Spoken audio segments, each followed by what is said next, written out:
Good morning, friends. It's Pastor Eric. I'm coming to you from my home today. It's Monday, October 26th, in the year of our Lord 2020. And these are our pastor's questions for the week. Remember, if you haven't seen 2 Samuel 7 for yourself and read it through, these aren't going to make a ton of sense. Also, pay attention to the sermon from yesterday, which focused on David's response to God's grace.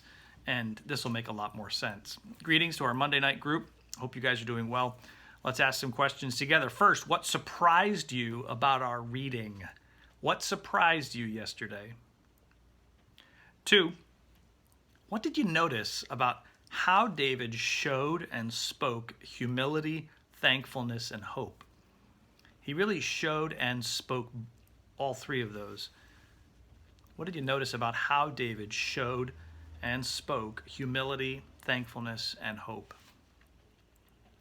3, how have you already experienced in your time with Jesus Christ, in your life sometime, joy and delight in Jesus by expressing humility, thankfulness, and hope? Remember sometime and then share it with the group. What context was it in?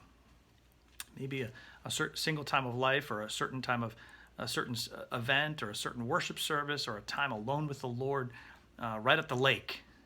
But think about that joy and delight you experienced in expressing humility, thankfulness, and hope. It really is a good thing. And I wanted to accent that yesterday, for many of us have experienced and tasted that in past times.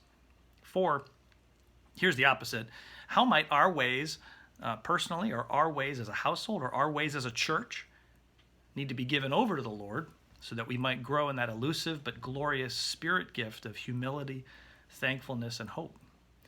These are the kinds of things that we need to ask ourselves by way of where are we full of sin or weakness or failings, and need to actually deal with God directly about these things. They stand in the way of humility, thankfulness, and hope. And 5, let's just focus on hope for a second. What is your single greatest hope right now? What's the thing that you long for more than anything else? And I encourage you to be honest about it, because even if your hope is not in Jesus Christ's second coming or seeing him face to face, I want to encourage you to share honestly with the folks in the room there about what your greatest hope is.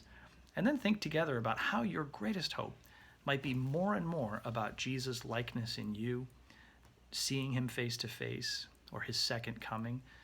And that's not going to happen overnight, but it will be a process for us. And I encourage you to think that stuff through with the folks in your household or your pilgrim group. Thanks very much. We'll see you on Sunday.